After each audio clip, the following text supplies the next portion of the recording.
Good evening, dear listener, and welcome softly back to the sleepy story. Tonight, snow falls gently beyond the windows of a distant castle. Ancient forests whisper beneath moonlit skies, and one of the most beloved fairy tales ever told is about to unfold.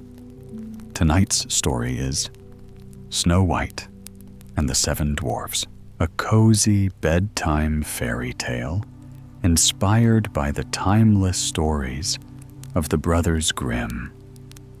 A tale of kindness and courage, of enchanted forests, of loyal friends, and of a young princess whose gentle heart shines brighter than any magic mirror.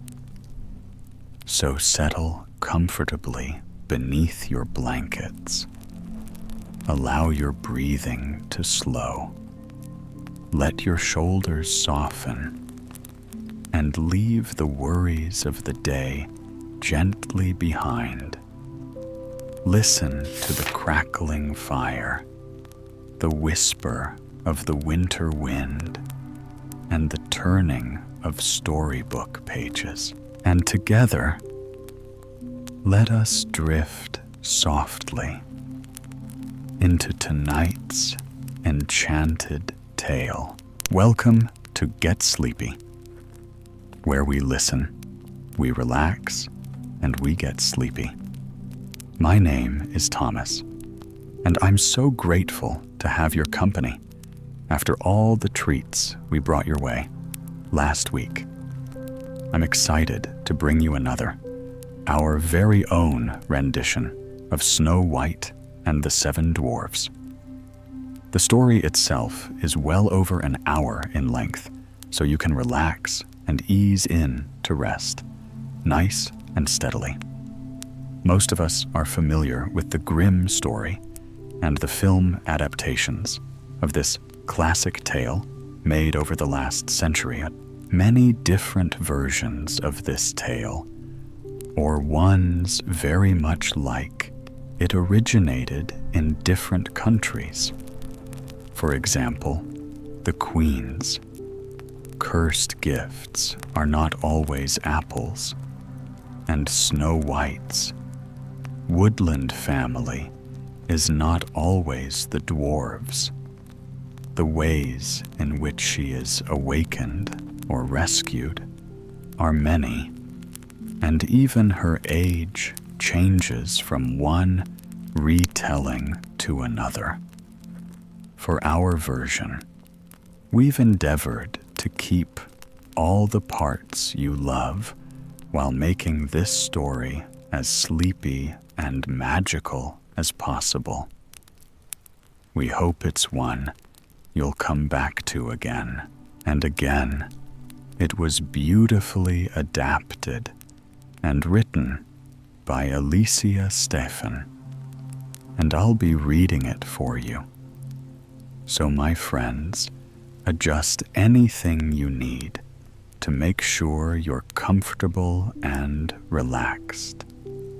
If you haven't yet done so, feel free to close your eyes and then bring your focus to the breath. Not notice where the breath flows to, in through the nose, down through the chest, and all the way to your belly. If you sense that you're only breathing into your chest, you might subconsciously be holding some tension. So really try to bring the flow of air into the abdomen too, and notice how that just increases a sense of calm and ease within. Now I want to quickly share something with you. It's an old Chinese proverb that I heard the other day.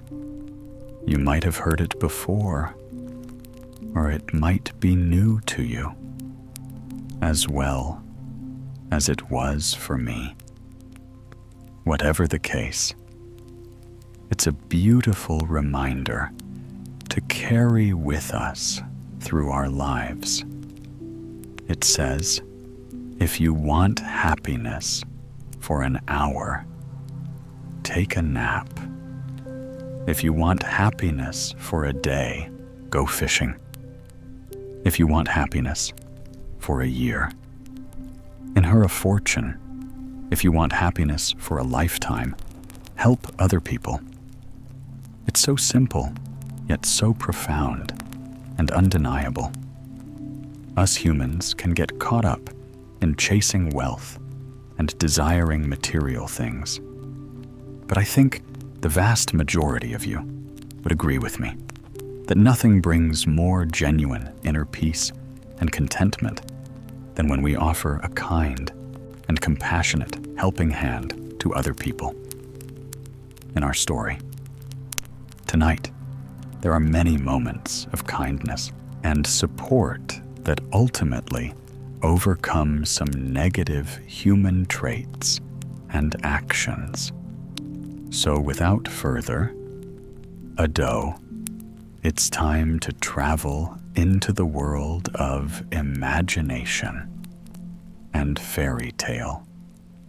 Picture a storybook, castle nestled deep in the forest, where magic is used for both good and ill. This is where our story begins. Long ago, in a kingdom blanketed by winter snows, a queen sat thoughtfully by her window as she watched the flakes drift lazily to the ground. She thought to herself that she had almost everything in the world. She could ask for a loving husband, a beautiful home, and kind and faithful servants. There was just one thing missing in her life, and that was a child gazing across the castle gardens. She saw a sparkling expanse of white, edged by the mysterious darkness of the forest.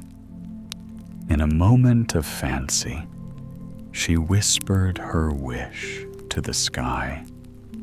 She yearned for a sweet baby girl who would have skin as white as the snow and hair as black as ebony.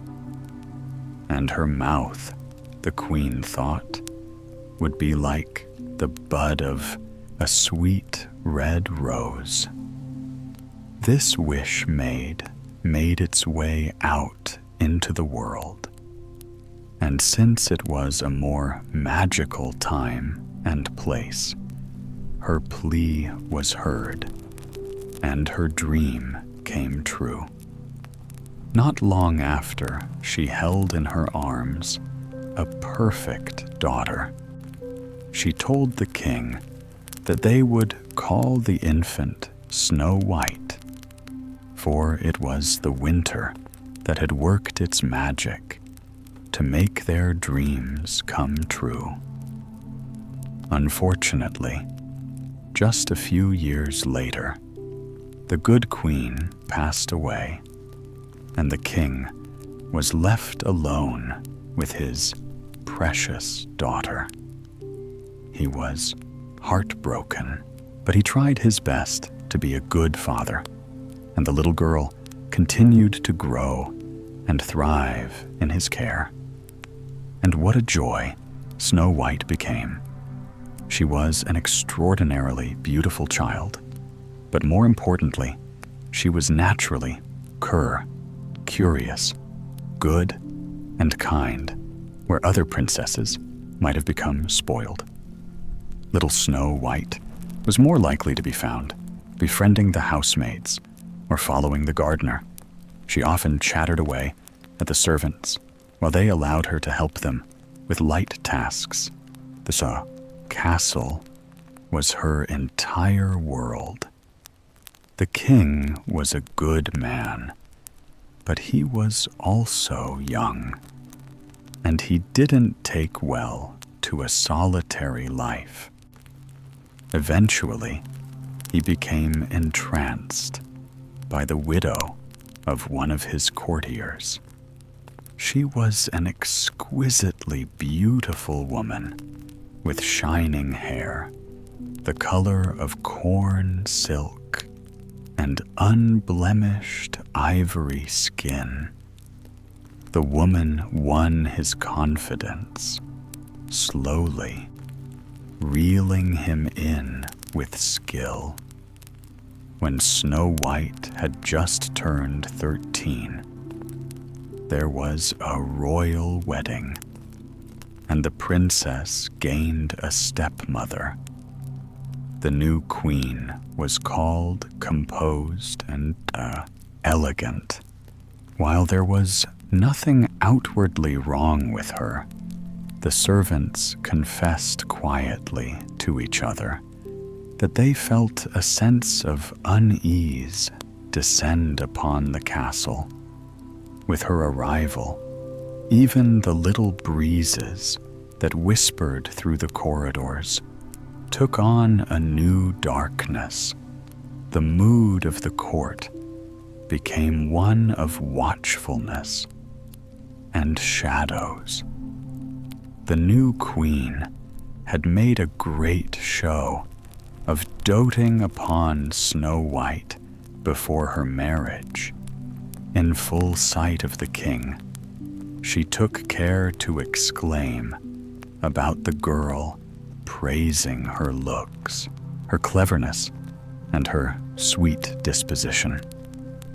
But once the nupts had passed, and she had the crown firmly upon her lovely blonde head, her treatment of the princess changed to be certain she never revealed her uncharitable feelings to her new husband, who was completely oblivious to such matters. But privately, the queen began speaking sharply and unsympathetically to Snow White.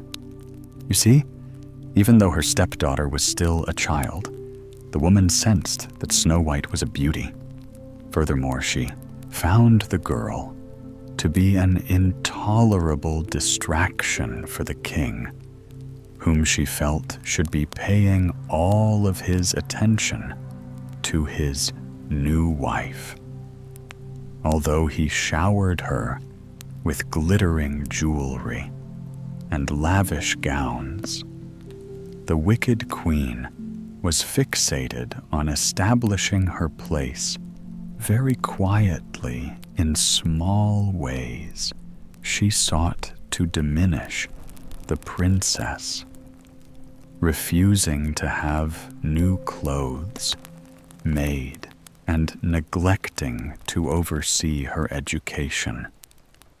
It was as if she wanted Snow White to slowly fade away while her own star ascended with no tutors or other distractions. Snow White began to spend more and more time with the servants. Soon the queen was ordering her to complete some of their tasks. In this way, bit by bit, Snow White became a glorified housemaid herself. It happened so gradually that with all the cares of his position, her distracted father noticed nothing.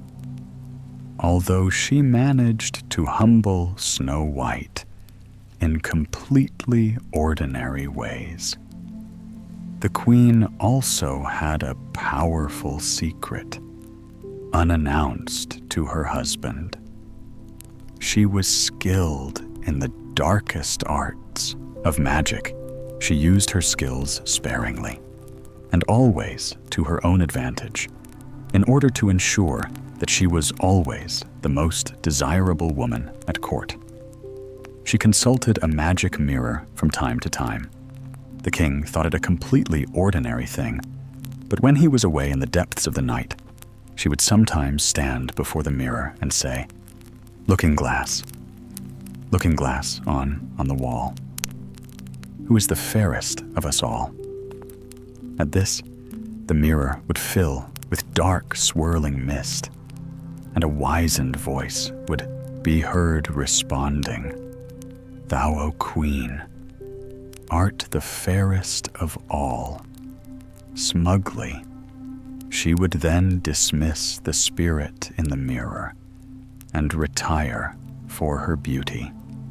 Rest matters. Continued like this until the day of Snow White's 16th birthday. There had been no lavish party, but the girl's father had insisted on a fancy court dinner. Grudgingly, the queen had been forced to provide her with a new gown for the occasion, even though she tried her hardest to choose an unflattering color for the dress her stepdaughter had nonetheless looked absolutely radiant. Shutting herself in her chamber, at the end of the evening, the queen approached the mirror in a foul mood, wishing to lift her own spirits by invoking the familiar words of comfort standing primly in front of it. She said, looking glass on the wall. Who is the fairest of us all?" But this time, to her distress, the answer was a new one. "My queen, your beauty still shines bright, but the fairest is Snow White." The queen was surprised by this pronouncement. Yet, as she stood in front of the glass, she knew in her heart that she'd seen this day coming for many years, pacing her room. In anger, she came to a decision. Snow White would have to go, and she would make sure that it happened as soon as possible. Getting rid of the girl seemed childishly simple. While the king was away on business, she would send the princess off into the woods and have her left there to perish. By the time her husband returned and launched a search for her, it would be too late, and only bad luck would be to blame. Using her skills, the queen enchanted one of the kitchen maids, instructing her to lure Snow White into the depths of the forest on the pretense of seeking herbs. Although it was autumn and conditions were cold and windy, Snow White didn't question this plan. The queen made sure that her stepdaughter departed early in the morning, with no witnesses, carrying nothing but an empty basket, and warmed by little more than her cloak. She and the maid were mounted on a single horse, which would carry them as far away as possible before speedily returning home with the spellbound M as its only remaining rider. The queen watched the unwitting pair as they left the castle gates. Then, from a higher tower, she followed them with her eyes, until they vanished into the canopy of the forest, its branches waving in the autumnal winds as they did. she smiled to herself with delight, anticipating her next meeting with the magic looking glass. All would go according to her plan. Meanwhile, Snow White and her maid were completely unaware of what lay ahead under the queen's spell. The servant girl confidently urged their horse into the blustery gloom. Snow White pulled the collar of her cloak up around her neck, closing her eyes against the hostilities of the weather. Brown and yellow leaves, SWR, in their path, and the air bit at their noses and ears. But the maid insisted, with a light tone, that they must go deeper into the thickets and into the wilderness finally. When Snow White had absolutely no idea where they were, the maid stopped, their horse pointing down into a ravine. She told Snow White that the elusive herb would be found there. The princess looked at her dubiously, but she'd always had her trust rewarded by the servants. So she dismounted. The horse took the basket and plunged downwards into the brush.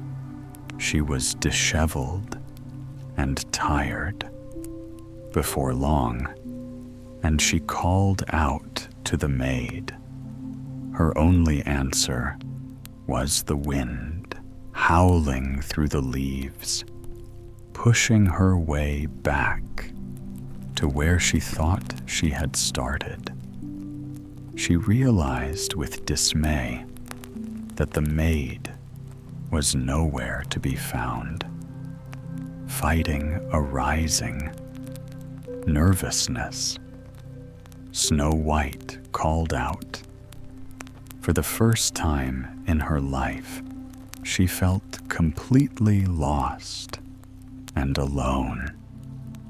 The afternoon became a blur as she plunged aimlessly through the forest, eventually dropping her empty basket as she became increasingly tired and exhausted. She felt like she was walking in circles.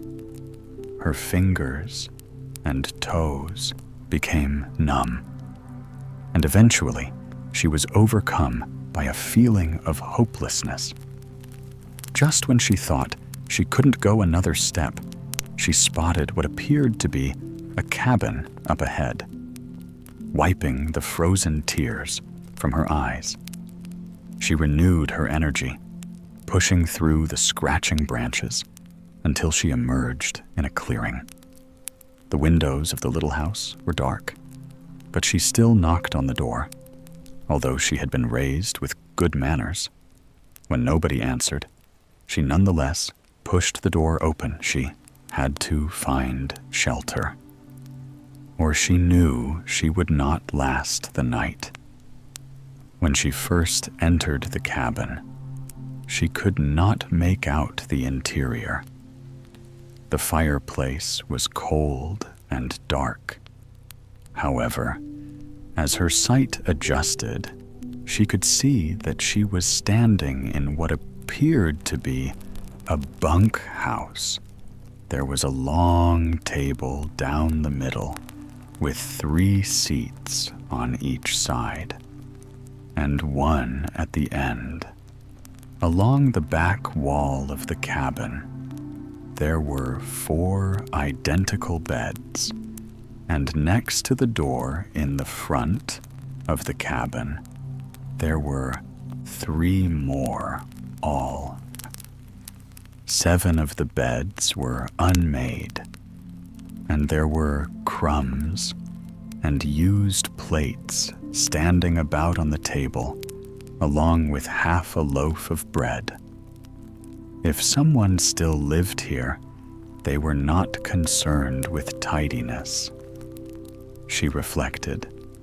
She wanted very much to warm herself, so she used the wood pile next to the hearth to start a fire.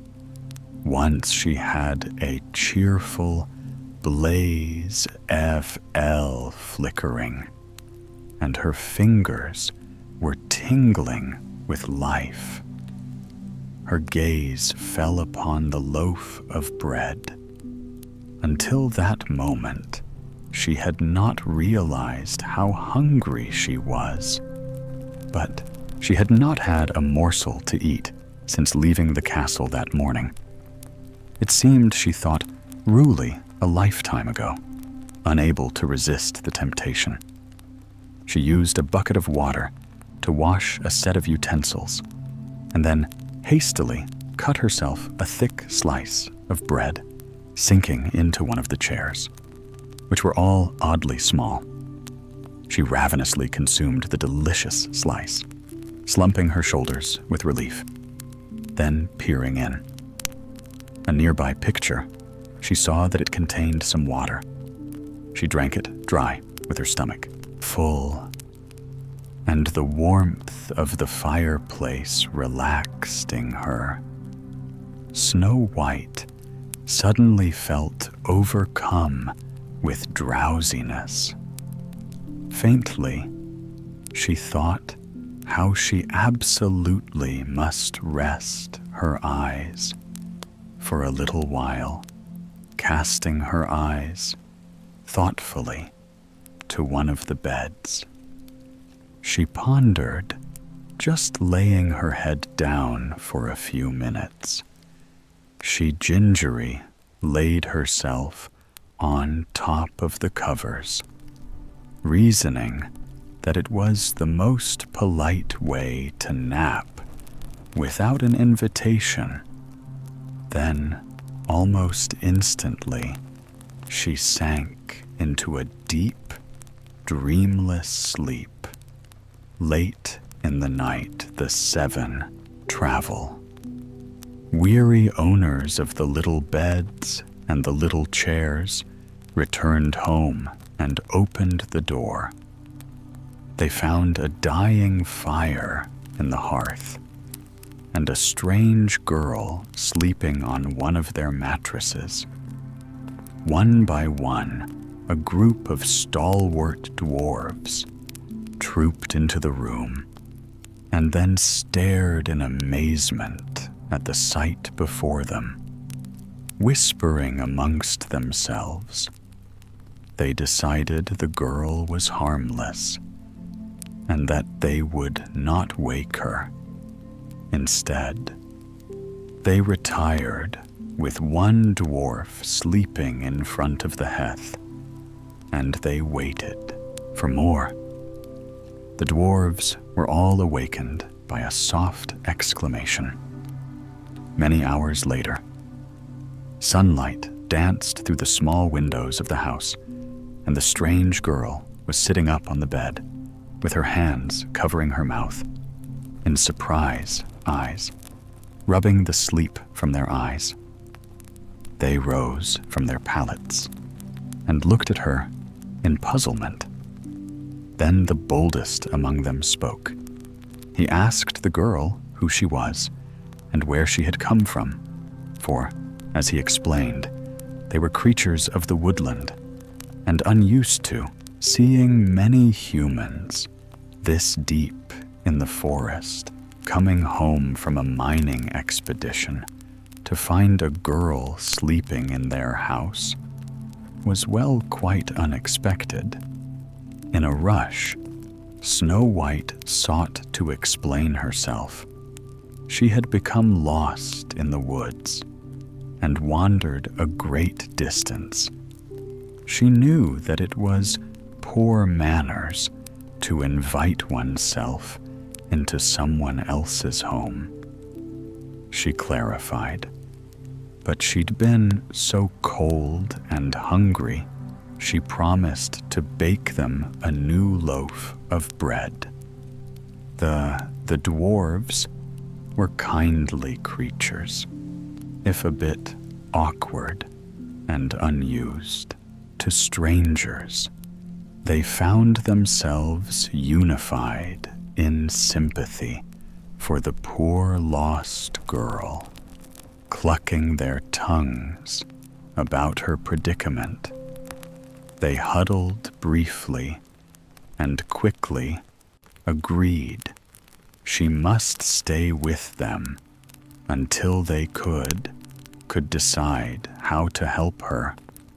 Snow White was filled with relief, and she promised to do her best to help around the house.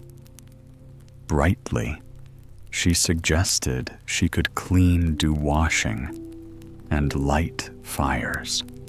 She also optimistically suggested that she could cook for them, although they would soon discover that the culinary arts were not her strong point.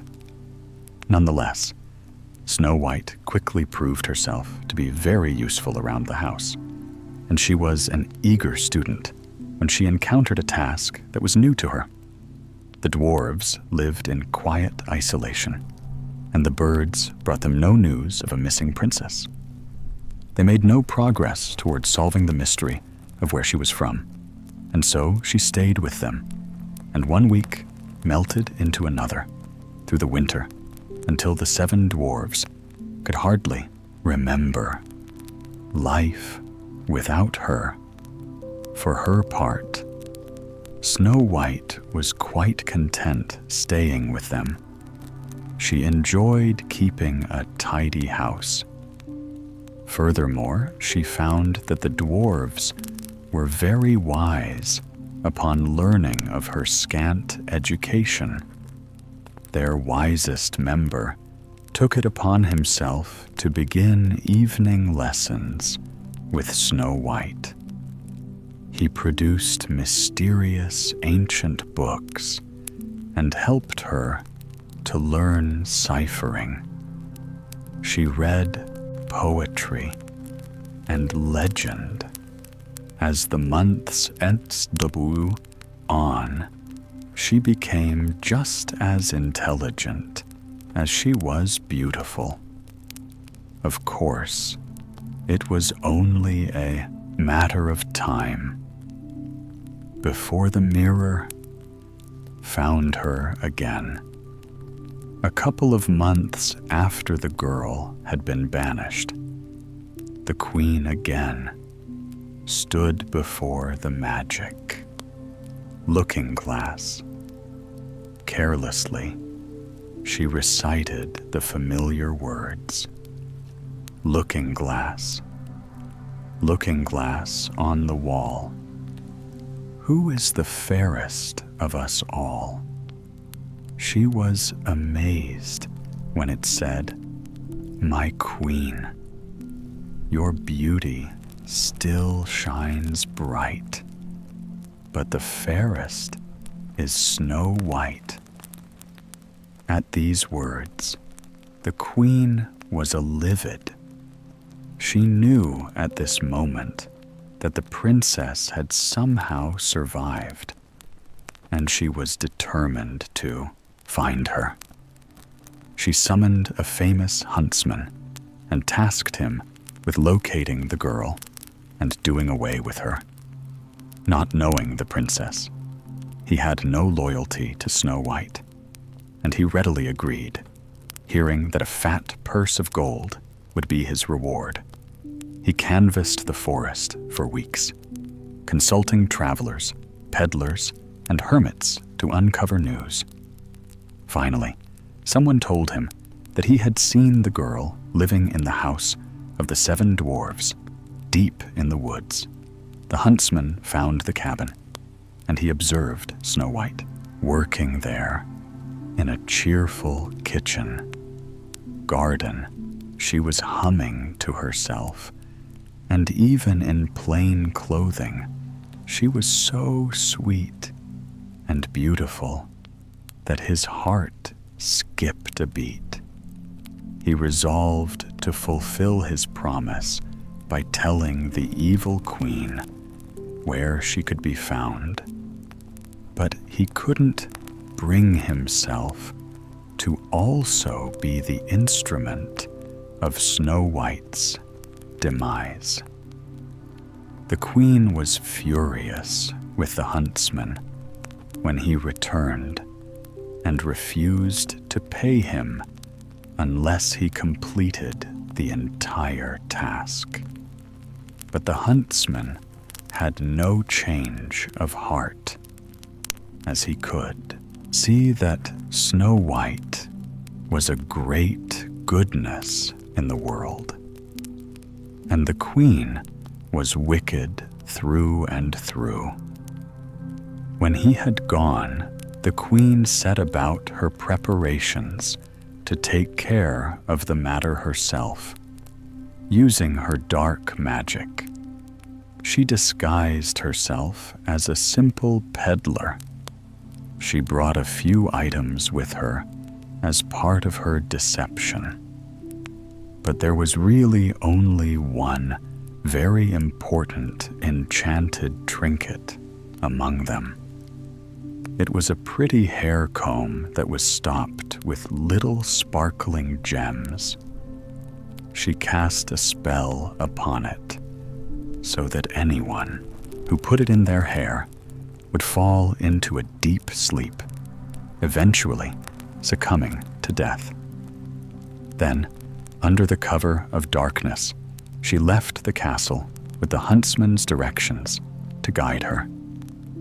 It was well into the next day when she found her way to the little cabin in the woods as she approached She SSA Song, beckoning anyone inside to come out and see her. Wheeze. It wasn't long before Snow White's pretty black hair and rosebud lips could be seen at the window. Moments later, she cautiously opened the door, smiling sweetly at her. The evil queen beckoned. "Come and see the lovely things I have." "Here," she urged, as any curious girl would do. Snow White came to the gate to see what the stranger had brought. After showing her a few things, the queen smiled, as if sharing a secret, and pulled the comb from her cloak. Snow White caught her breath with delight, accepting it into her beautiful hand and holding it up to see it sparkle in the light. "Try it on," the queen whispered. "It will look so lovely in your ebony locks." Snow White couldn't resist, as she had no such beautiful things, and found them fascinating. She inserted the comb in her hair, turning to look at herself in the reflection of the cottage window. But before she could see her reflection, she was overcome by darkness, as if sinking down into the waters of a well. She crumpled to the ground, lying seemingly lifeless in the grass. Laughing with triumph, the queen turned and walked away. She had accomplished her goal. It was many hours later when the dwarves returned from their labor in the hills. When they did, they found the girl in the front garden, lying in a heap upon the path. They all rushed to gather around her, fanning her face and patting her hands, as still as a porcelain doll. She showed no signs of life. Nonetheless, they held out hope as they turned her head this way and that. One of the dwarves noticed the trinket in her hair. He commented that he did not remember ever noticing it before furrowing his brow. The wisest of the dwarves reached over and tugged the comb loose, allowing a thick wave of hair to fall down on her pale cheek. Within moments, Snow White's dark lashes fluted and her eyes opened, looking around at the dwarves in wonder, sitting her gently upright. They peppered her with questions. What had she been doing? How had she become faint innocently? She related the tale of the traveling peddler and explained how she had accepted the comb. Then, in confusion, she added that she was surprised the woman had left her, like that, without even taking payment. All eyes in the cluster of dwarves turned to the item in question. There could be little doubt among them that Philin was afoot as they helped her into the cottage, plying her with water and food and urging her to rest. The dwarfs whispered and muttered amongst themselves. Later, when the excitement was past, they counseled her earnestly not to accept items from strangers. Again, they knew now that someone had been looking for their princess, and that they might come again. They would all need to be more vigilant in the future, they said, and Snow White would have to be very careful. Wide-eyed, the girl nodded and solemnly promised that she would not be so trusting next time. As it happened, only a few days passed before her new resolutions were tested. She was working in the garden on a sunny afternoon when a handsome young man appeared at the gate, leading a horse. He seemed a bit surprised to encounter the cottage at all, and even more amazed to see the lovely young lady who was toiling in the vegetable patch inside the gate, sweeping his hat off his head. He bowed, looking at her with a twinkle in his eye. He introduced himself, explaining that he lived not too far away and that he was out visiting near nearby villages. Looking around as if puzzled, he asked Snow White who she lived with so deep in the woods and why they had not met before. Mindful of her promises to the dwarves, she answered, "The charming traveler," somewhat evasively. "She lived here as a housekeeper," she told him, feeling uncomfortable with any sort of. She dropped her gaze back to her weeding and told herself the lie was necessary. He didn't challenge her explanation, but merely leaned on the gate and began to chat with her, telling her of his travels and how he loved the forest, even as she steeled herself against this fascinating new friendship. She couldn't help but become interested in this very good-looking fellow. Soon, she found herself sitting up, laughing, nodding, and parrying his comments with clever responses, for she had become a well-read, intelligent girl.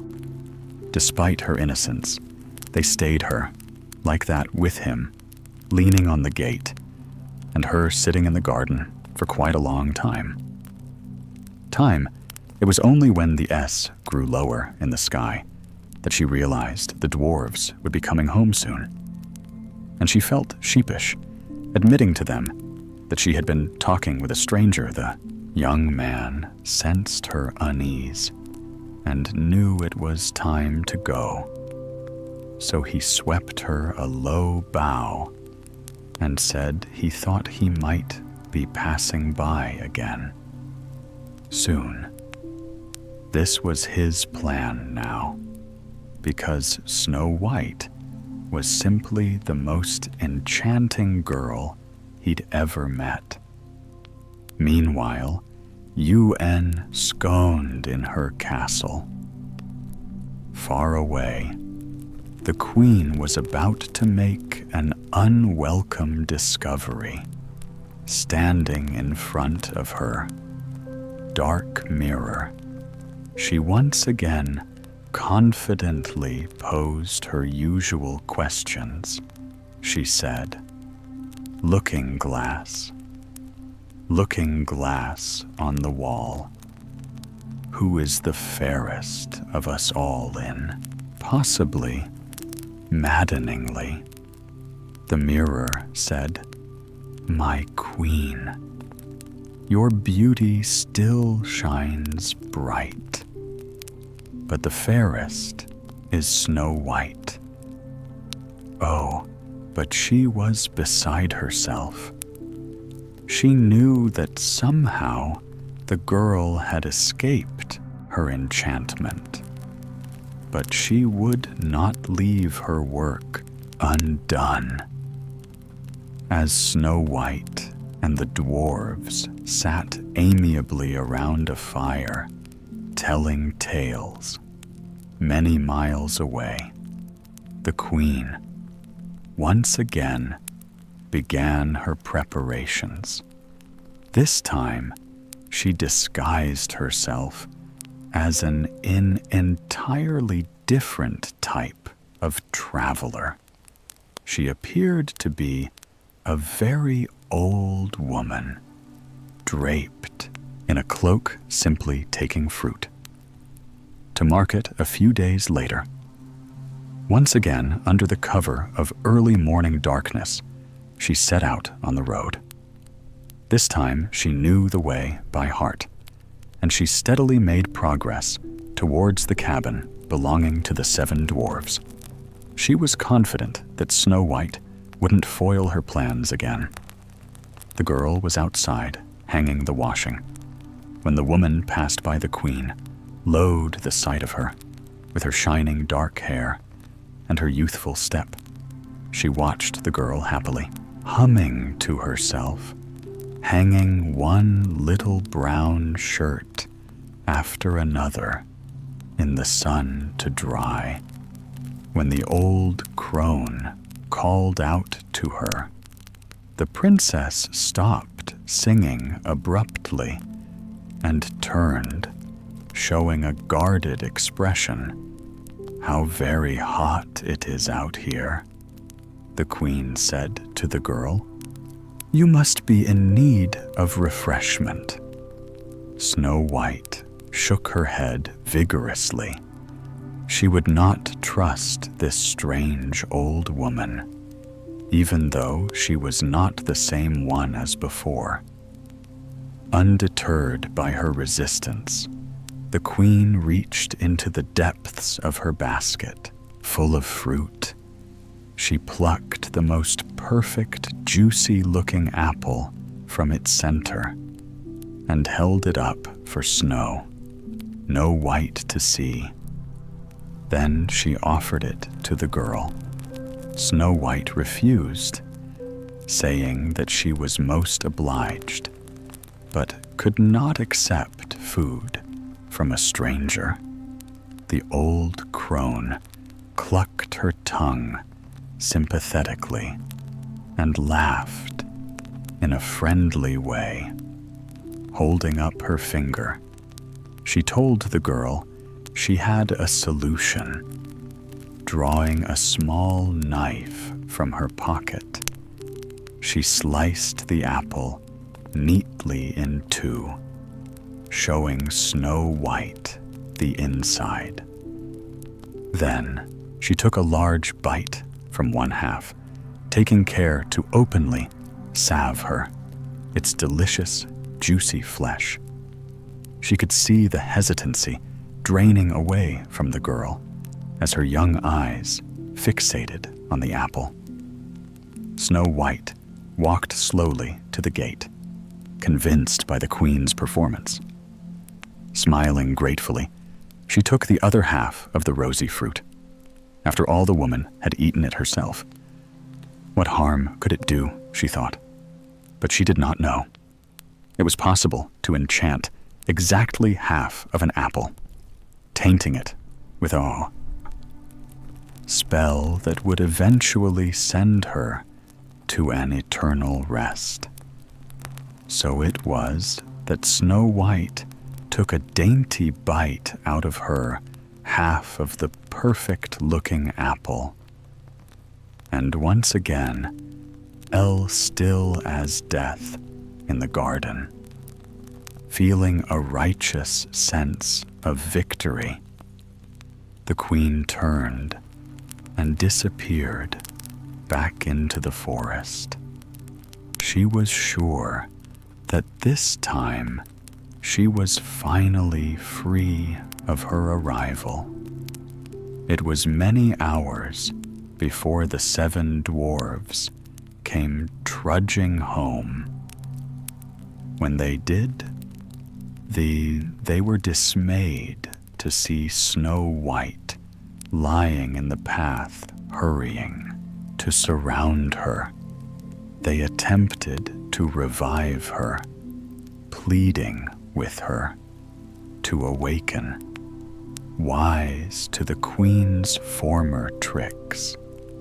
They turned her head this way and that, seeking a hair ornament, but they found nothing. With tears in their eyes, they whispered amongst themselves, trying to think of a solution. To no avail, one of the dwarves commented sadly that they could not leave her there like that on the ground. They all agreed, and sober stood lifting her on the count of 3.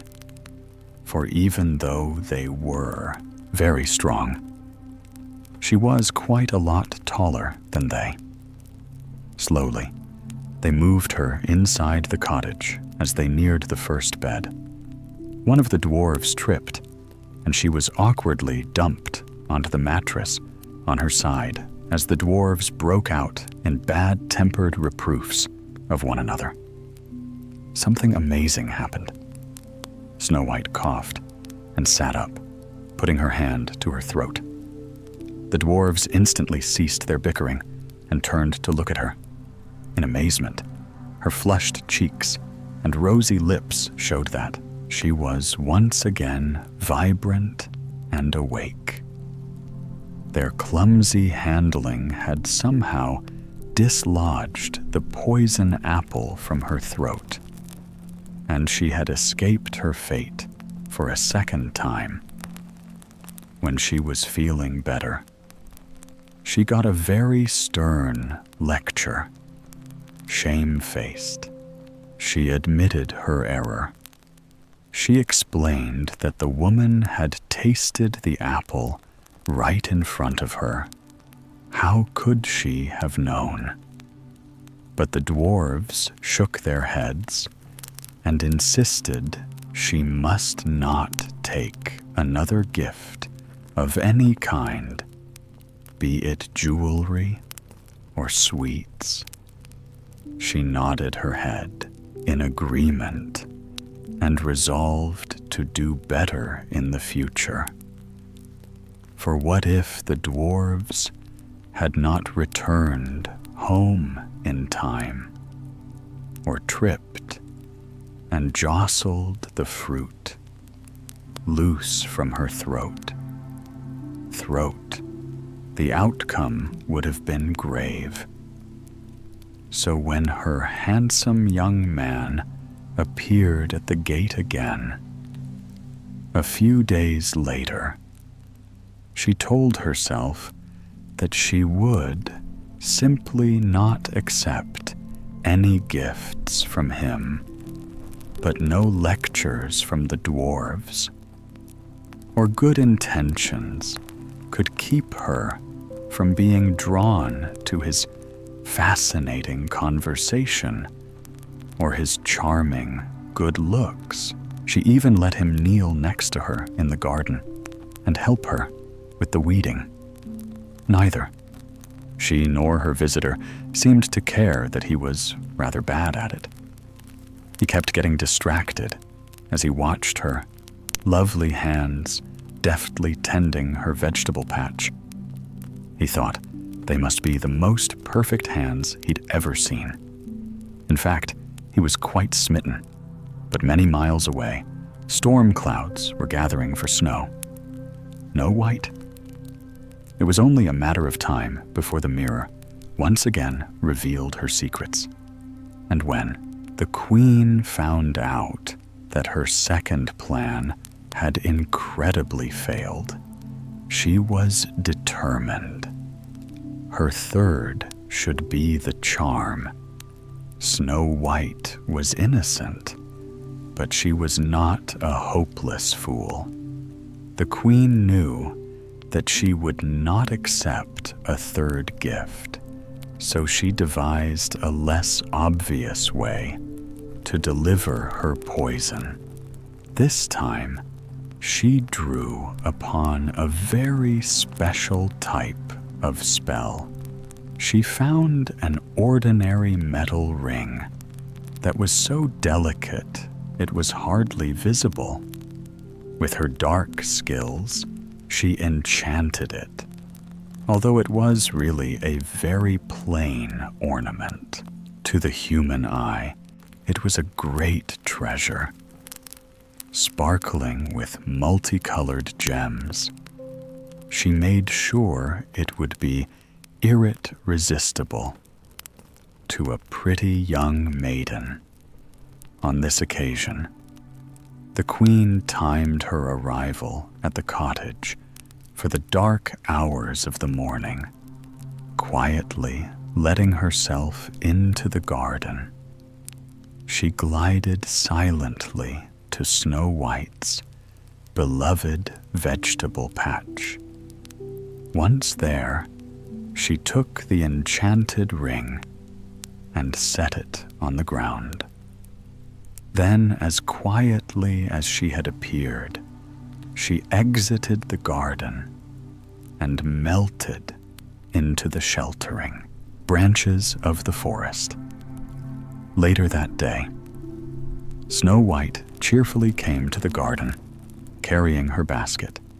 She was now much better at cooking. There was a fine dinner planned for the dwarves, and she wanted it to be ready when they returned home, as she reached into the rows of vegetables.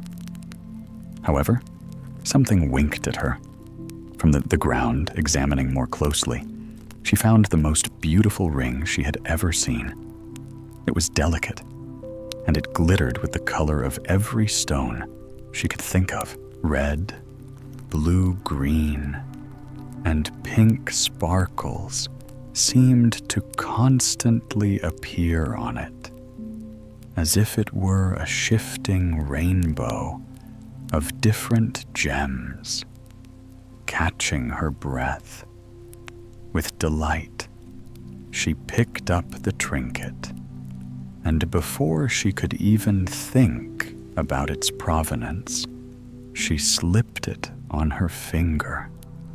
Instantly, she fell to the ground once again.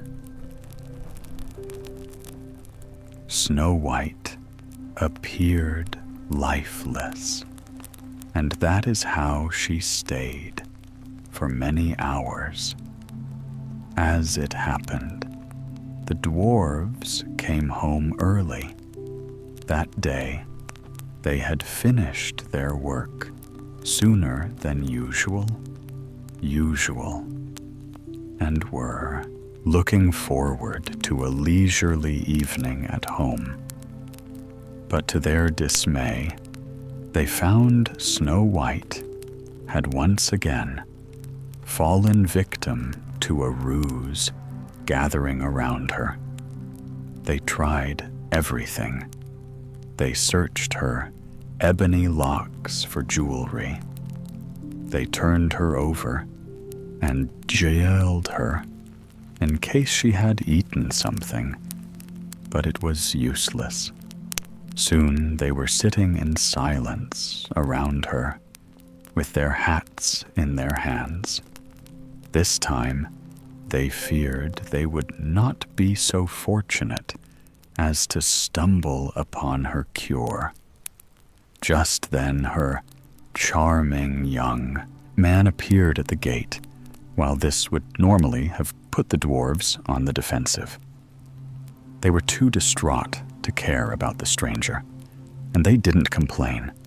When he hurried to their side as the dwarves watched, he patted her face and hands, trying all the tricks they already knew too well.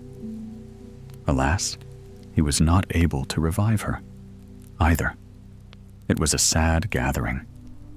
Indeed, as the man took in the sight of his beloved, he was filled with grief. Sadly, his eyes wandered to her beautiful hands on her finger. He could clearly see that a lovely ring was sparkling.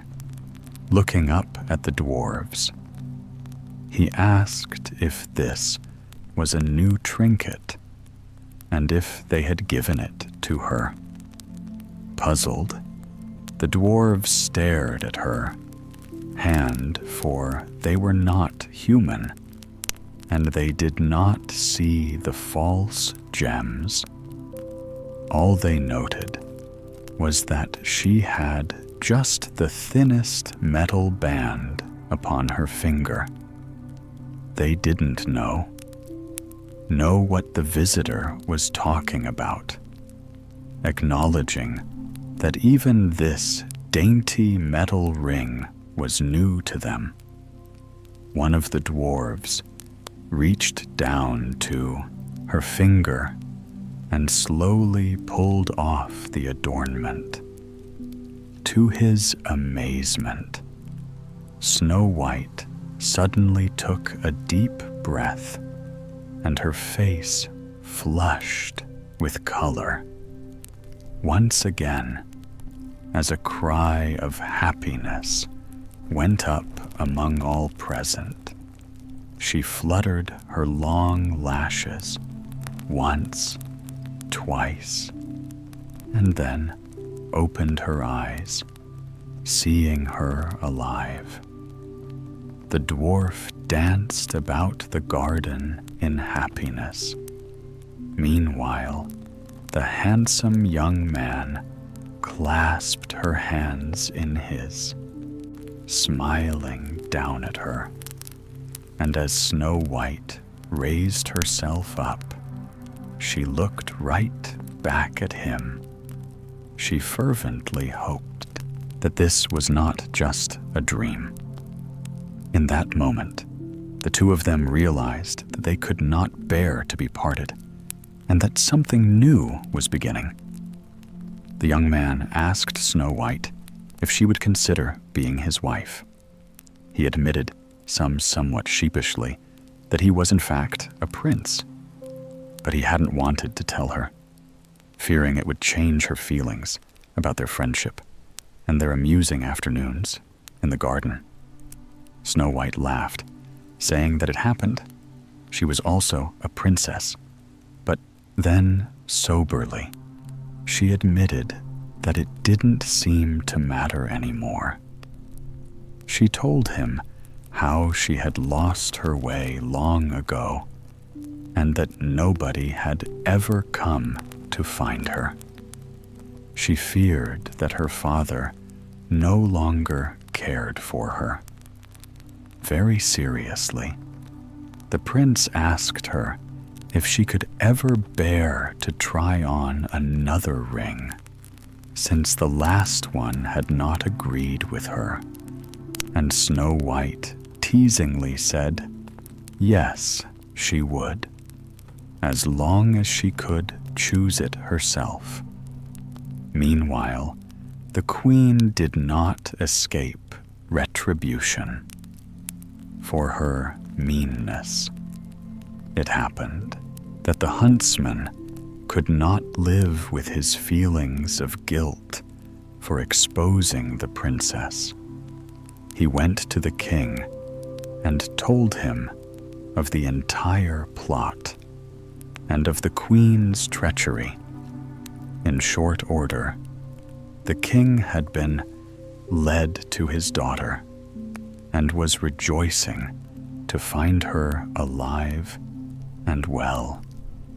And so it was that Snow White remained the fairest in the land, and she got her prince as well. They had a joyful wedding, and attended by everyone in the kingdom who wished to come, except, of course, the queen, who was not invited. And they lived happily ever after that.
And now, dear listener, the story is drawing gently to a close. The forest has grown quiet. The dwarves have returned home. The kingdom is filled once again with light and laughter. Snow White has found her happiness. The darkness has passed, and the magic of kindness has triumphed over envy and fear. Perhaps by now, your thoughts have become softer, your breathing slower, and your eyes wonderfully heavy. There are no more paths to wander tonight, no more spells to break, only warmth, quiet, and peaceful rest. Thank you for spending this peaceful evening with the Sleepy Story. Until next time, sleep deeply, dream peacefully, and good night.